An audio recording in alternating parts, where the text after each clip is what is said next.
A teraz sa vám už predstaví detský folklórny súbor Sílešanek.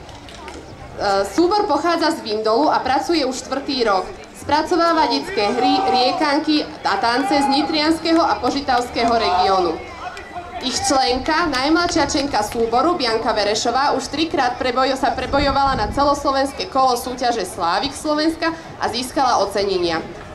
Dnes sa vám súbor predstaví s číslom Varila som varila, čo sú detské prekáračky chlapcov a dievčat spracované v tancoch a piesniach celého Slovenska. Detský folklórny súbor Sílešanek.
Tak tlieskame detskému folklórnemu súboru Silešanek z Vindolu.